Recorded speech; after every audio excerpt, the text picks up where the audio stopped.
이사야서 43장이에요. 이사야서 43장 18절로 21절까지의 말씀을 가지고 우리 함께 잠깐 나누도록 하겠습니다.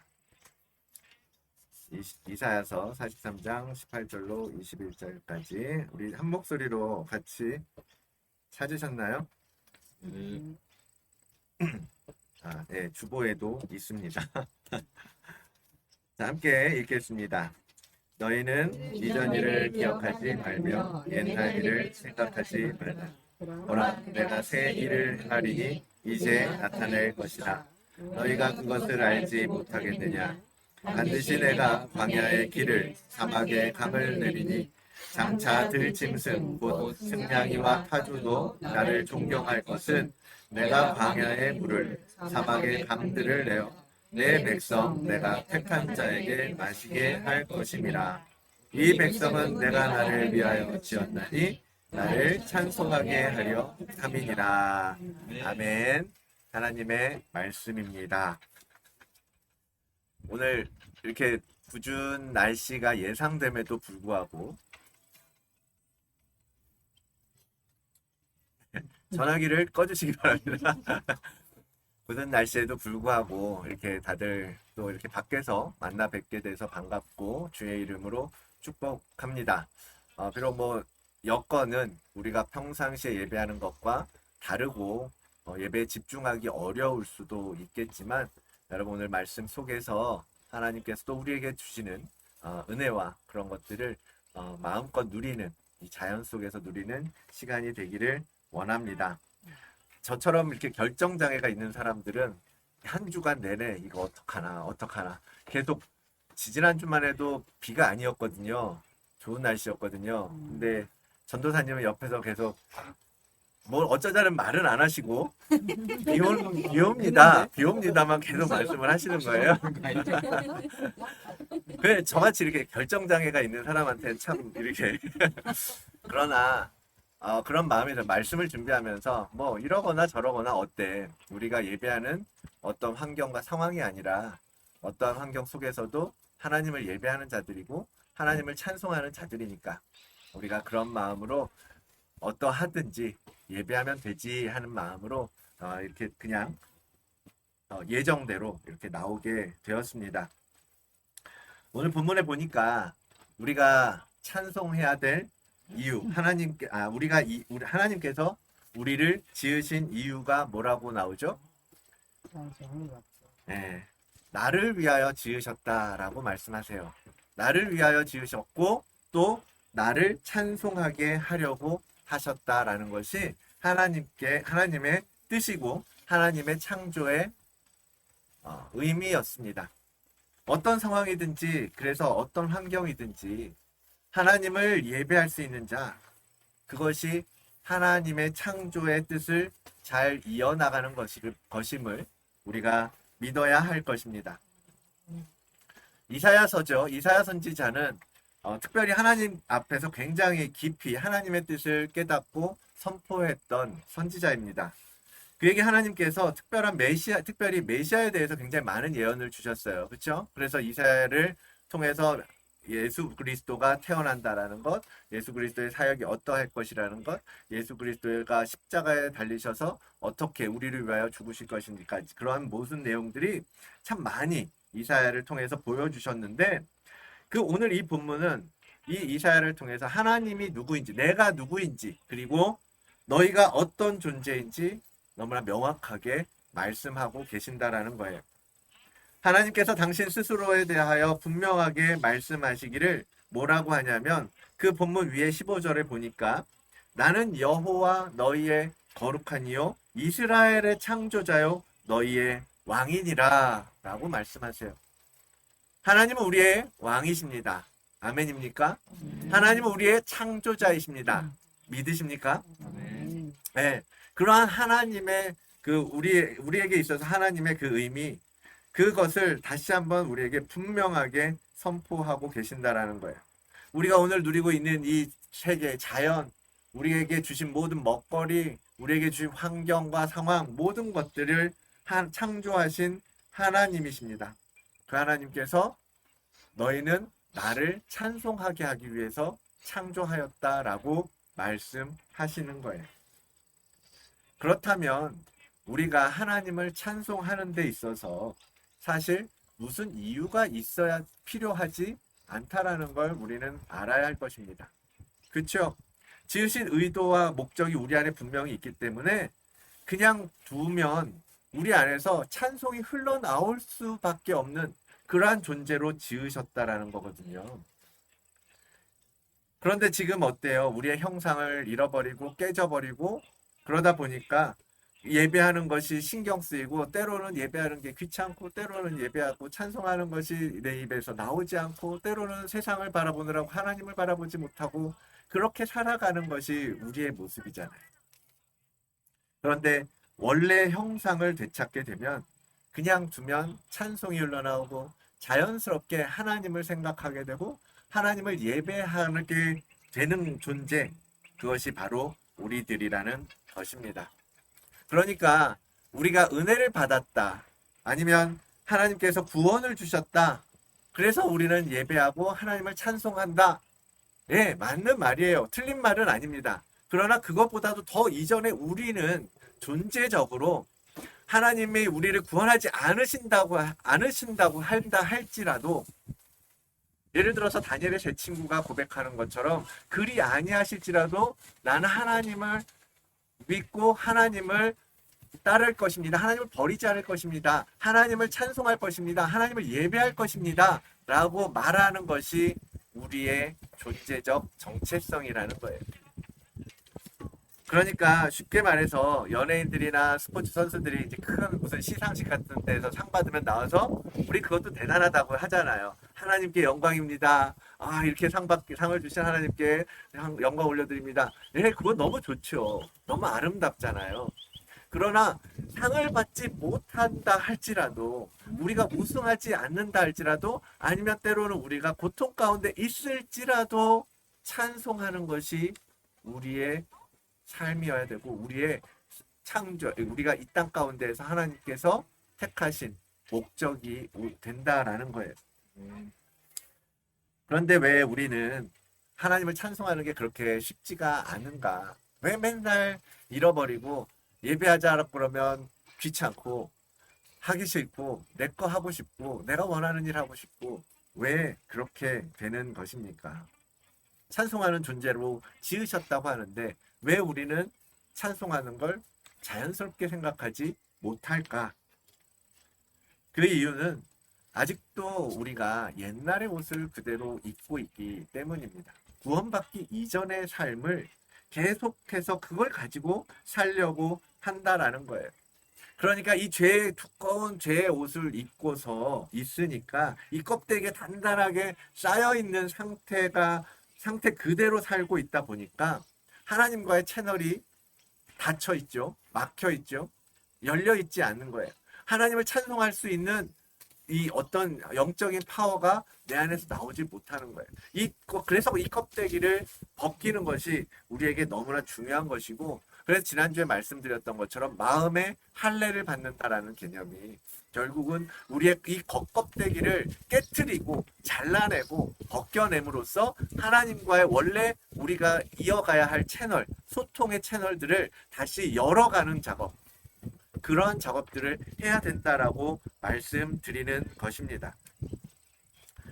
그래서 죄의 포피를 벗겨내고 우리의 영을 새롭게, 우리의 마음을 새롭게 해야 하는데 그 마음의 할례가 제대로 이루어지지 않고 있기 때문에, 우리가 그것을 벗으려고 하지 않기 때문에 여전히 옛날을 그리워하고 옛날의 모습으로 살아가고 있다라는 거죠.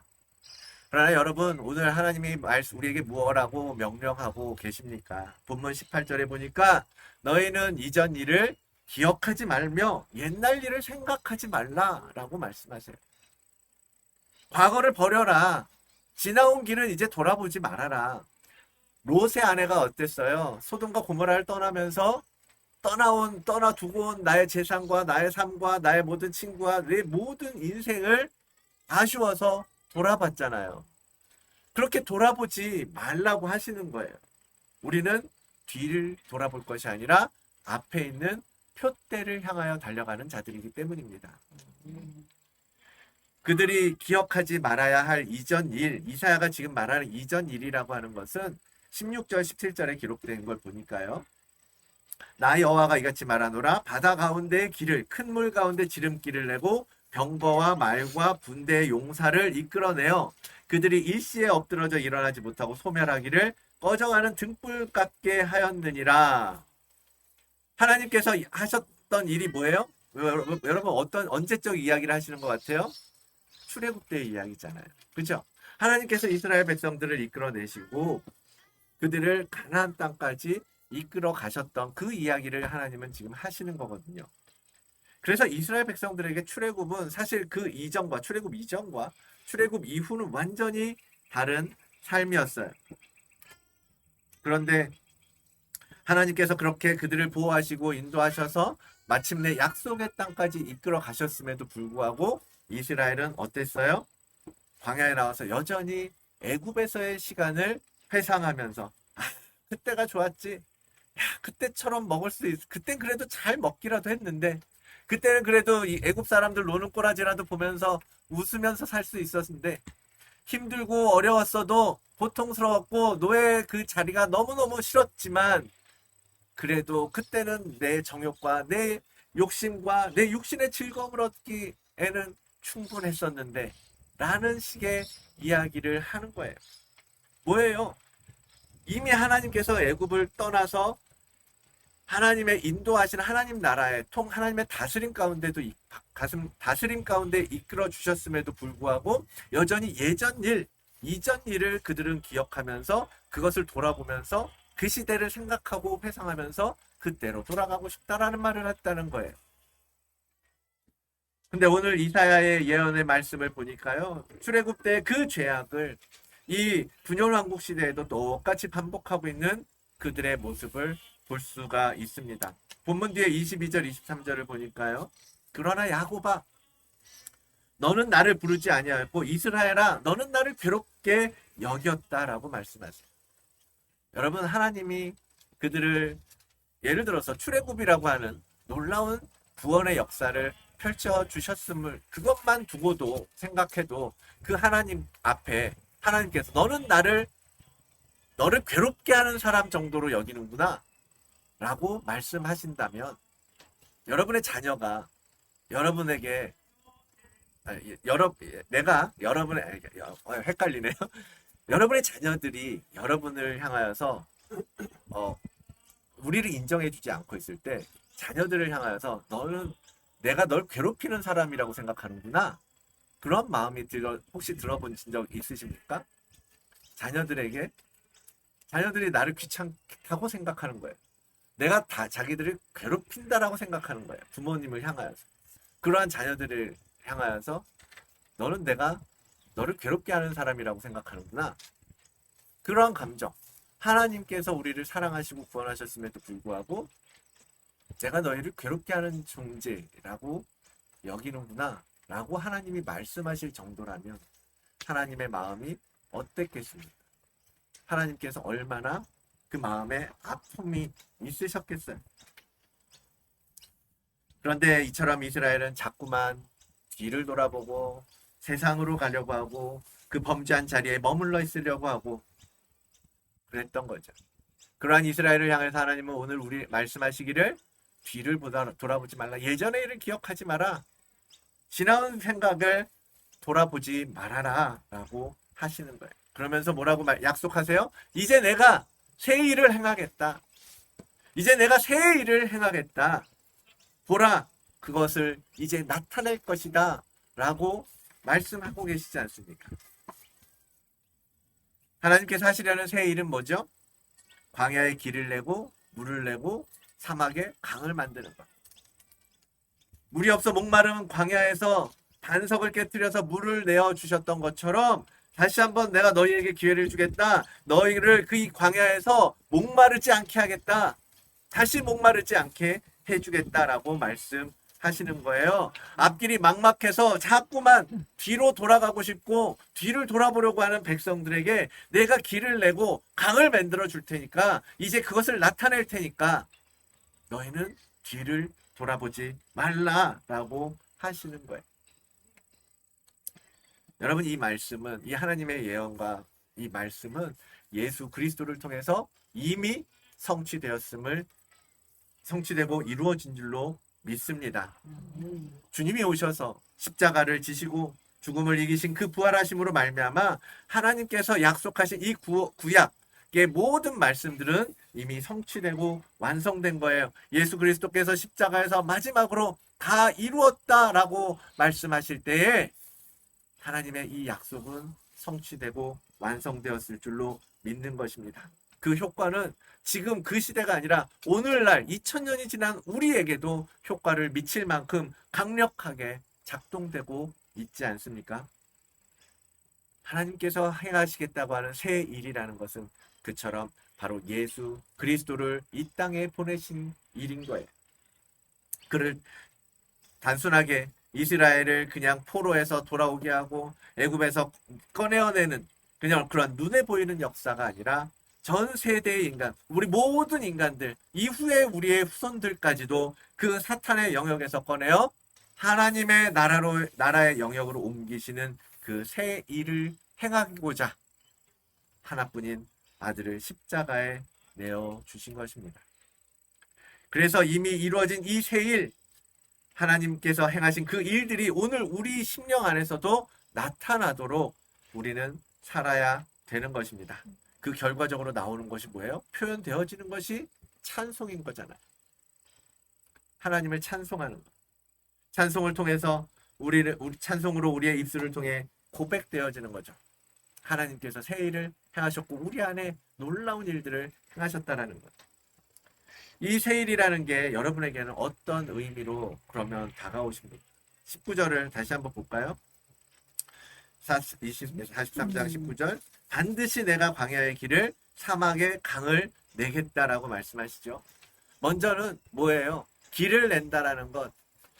도저히 연결될 수 없었던 하나님과 우리 사이에 길이 만들어진 것입니다. 아담의 범죄함으로 말미암아 우리는 창조의 형상을 잃어버렸죠. 하나님과 우리 사이에 도저히 건널 수 없는 간격이 벌어졌어요. 관계가 끊어져 버렸고 단절되어 버린 거죠. 그래서 원래 창조의 목적도 이룰 수가 없고, 그러니까 아까 말씀드렸던 것처럼 하나님을 찬송하는 존재로 지었음에도 불구하고 하나님을 찬송할 수 없는 자가 된 상태. 그러한 상태 속에서 하나님은 어떻게 하셨어요? 아들을 십자가에 내어주심으로 우리를 향한 당신의 사랑을 확증하시고, 로마서에 보니까 곧 우리가 원수 되었을 때 그 아들의 죽으심으로 말미암아 하나님과 화목하게 되었다라고 말씀하세요. 하나님과 화해를 이루었다라는 거예요. 하나님과 깨지고 단절되었던 것이 다시 연결되고 회복되고 다시 소통할 수 있는 상태가 되는 것. 그렇게 화목하게 된 자로서 더욱 그의 살아나심으로 말미암아 우리는 구원을 받을 것이니라 라고 말씀하고 계십니다. 예수 그리스도는 우리를 위하여 친히 그 길이 되어 주신 거예요. 우리는 그래서 그 예수 그리스도의 그 길을 따라가면 목적지에 도착하는 것이고 하나님을 찬양하는 원래의 존재로 다시 회복될 수 있는 것입니다. 그러므로 우리가 주님을 믿고 그분의 길을 걸어가면서 점점 더 하나님을 찬양하는 마음이 점점 더 커지는 것이 자연스럽고 그렇게 되는 것이 맞겠죠. 그죠? 예전에 김영희 선교사님 말씀 들을 때 그분이 그렇게 말씀하시더라고요. 이제 그분이 워낙 열심으로 막 사역을 하시니까 주변 사람들이 아니 당신 미쳤어? 왜 이렇게 난리야? 복음 때문에 막 온 나라를 휘비지고 다니면서 막 그랬잖아요. 그렇게 말하는 것을 들으면서 김영희 선교사님이 그랬다는 거. 어떻게 하나님을 알고 어떻게 그 예수 그리스도의 사랑을 알게 되는데 어떻게 가만히 있을 수가 있냐 이거예요. 점점 더 그 사랑을 알아가면 알아갈수록 어떻게 미치지 않을 수가 있냐라고 반문을 하셨다라고 하더라고요.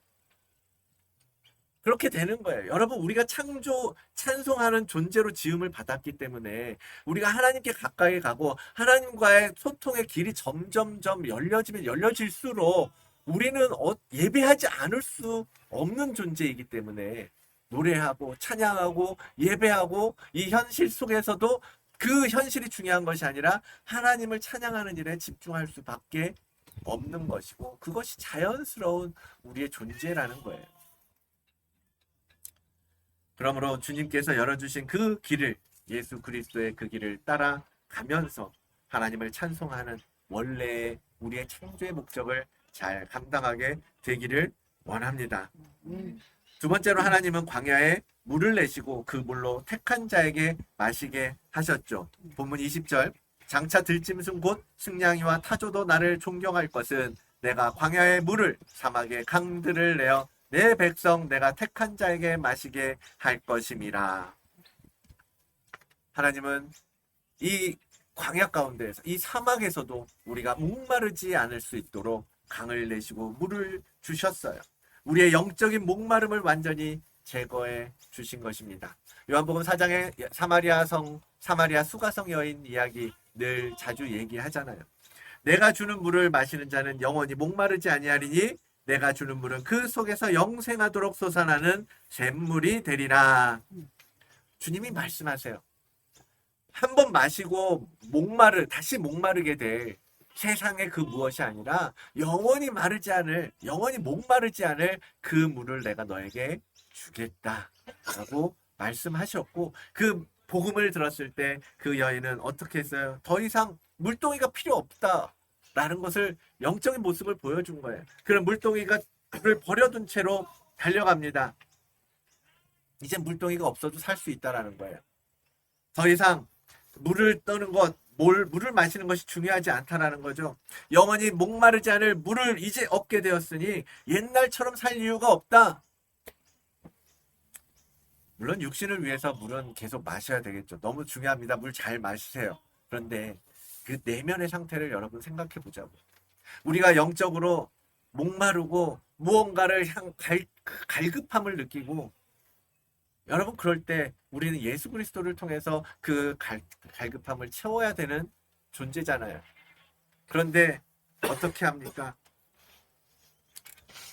세상이 주는 금방 목마르고 말 그런 것들을 찾아 우리가 방황하고 고민하면 되겠습니까?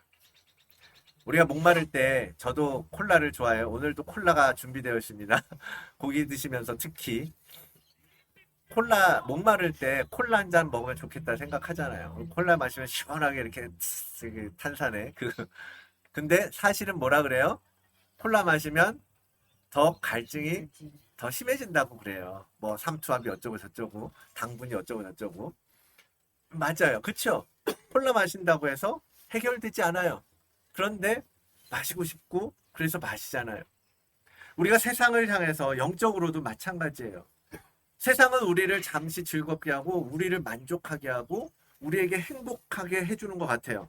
그래서 외로울 때, 힘들 때 눈에 보이는 그 세상의 무언가를 통해서 풀려고 하는 사람들이 참 많잖아요. 도박에 빠지는 사람, 무언가에 중독되는 사람.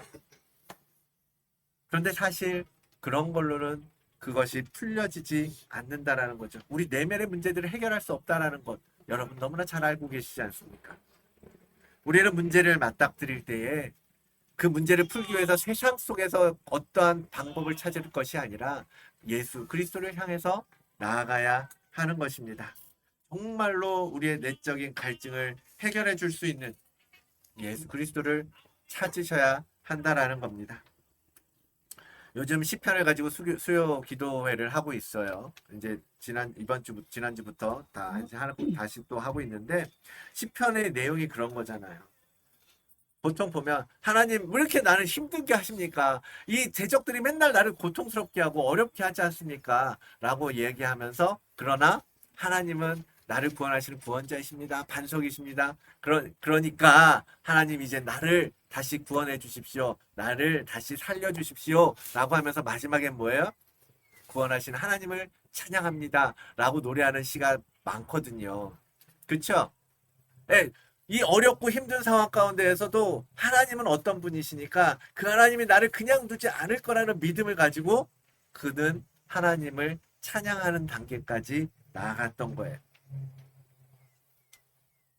여러분 그 시들처럼, 그 다윗의 시편의 시인들처럼 우리도 정말로 모든 문제에 있어서 어려움이 닥치더라도 우리가 신실하신 하나님을 믿고 그 하나님을 찬송하는 데까지 나가는 여러분들이 되시기를 바랍니다. 어려울 때만 찾는 것이 아니라요. 모든 상황 속에서 하나님을 보고 하나님을 예배하는 거죠. 사랑하는 성도 여러분, 우리는 찬양하는 사람, 예배하는 사람입니다.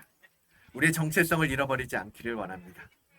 원래부터도 하나님을 찬송하는 자로 지음받았는데 거기에 더하여서 길을 내주시고 구원을 열어주시고 마르지 않을 생명수로 우리를 충만하게 해주실 그 하나님과 주 예수 그리스도를 찬송하지 않을 수 있겠습니까? 정말 춤추고 미치도록 찬양하는 것이 맞지 않겠습니까? 전도서 12장에 보니까 너는 청년의 때에 너의 창조주를 기억하라 라고 말씀하세요. 여러분의 이 시절에 우리는 하나님을 기억하며 살아야 할 것입니다. 옛날 일을 기억하고 옛날 일을 생각하고 옛날 일을 바라보고 옛날로 돌아갈 것을 생각하면서 살 것이 아니라 우리의 창조주 되신 하나님을 기억하며 그분을 찬송하는 자로 회복되어 살아가시는 여러분들이 되시기를 주의 이름으로 축원을 드립니다. 기도하겠습니다. 거룩하신 하나님, 감사합니다. 우리를 지으신 그 목적을 다시 한번 생각합니다. 우리는 찬양하는 자요, 예배하는 자입니다. 하나님을 어떠한 상황 가운데에서도 찬송할 수 있는 자요. 우리의 입술에서는 그 모든 고통과 힘든 어려운 상황 속에서도 주님을 찬송할 수밖에 없는 존재임을 다시 한번 우리가 믿음으로 받고 그렇게 선포합니다. 이제는 세상을 향하여 뒤를 돌아보는 자가 아니라 옛날 일을 기억하고 옛날 일을 생각하는 자가 아니라 앞으로 앞에 계신 하나님을 바라보며 우리 주 예수 그리스도를 표대 삼아 그것을 향하여 나아가는 자들 될 수 있도록 인도하여 주시고 우리의 입술의 예배와 찬송을 회복시켜 주시옵소서.